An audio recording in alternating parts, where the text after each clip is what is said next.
Hello दोस्तों, आओ जाने बजट क्या होता है। बजट सरकार की एक वर्ष में होने वाले आय और व्यय की योजना होती है। इसमें सरकार यह बताता है कि पूरे साल में पैसा कहां कहां से आएगा और कहां कहां तथा कैसे पैसा खर्च किया जाएगा। भारत में बजट की अवधि 1 अप्रैल से 31 मार्च तक होता है।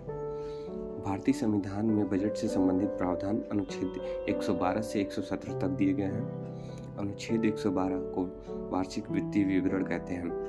इसी के अंतर्गत केंद्रीय बजट प्रस्तुत किया जाता है तथा बजट को राष्ट्रपति के नाम से लोकसभा में पेश किया जाता है। बजट प्रस्तुत कौन करता है? भारत के वित्त मंत्री बजट को प्रस्तुत करते हैं। आमतौर पर यह 1 फरवरी को प्रस्तुत किया जाता है। बजट कैसे पारित होता है? सर्वप्रथम वित्त मंत्री बजट पेश करते हैं और फिर लोकसभा में बजट पर चर्चा किया जाता है। फिर अनुदानों की मांग पर मतदान होता है और फिर विनियोग विधेयक पारित होता है और अंत में राष्ट्रपति की स्वीकृति के बाद बजट लागू हो जाता है। बजट के मुख्य भाग: राजस्व बजट तथा पूंजी बजट।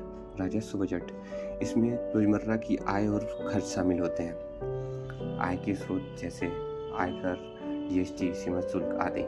खर्च जैसे सरकारी कर्मचारियों का वेतन, पेंशन, सब्सिडी आदि।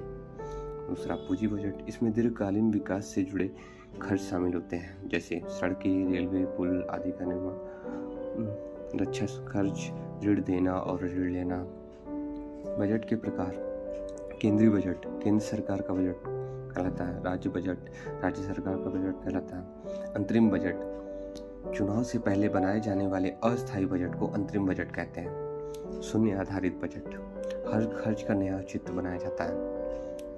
बजट का महत्व: बजट देश की आर्थिक दिशा तय करता है। बजट शिक्षा, स्वास्थ्य, कृषि तथा रोजगार पर असर डालता है। बजट में टैक्स की दरें तय की जाती है। बजट में गरीब और मध्यम वर्ग के लिए योजनाएं बनाई जाती हैं। बजट से जुड़े अन्य महत्वपूर्ण तथ्य: भारत का पहला बजट 1947 में सर आर.के. षणमुखम शेट्टी द्वारा पेश किया गया था। 2021 का बजट भारत का पहला पेपरलेस बजट था। बजट से राजकोषीय घाटा और राजस्व घाटा का पता चलता है। धन्यवाद दोस्तों। मुझे आशा है कि आप लोगों को ये जानकारी अच्छी लगी होगी। अगर ये जानकारी आपको अच्छी लगी हो तो इसे अपने दोस्तों के साथ जरूर शेयर करें। धन्यवाद। नमस्कार।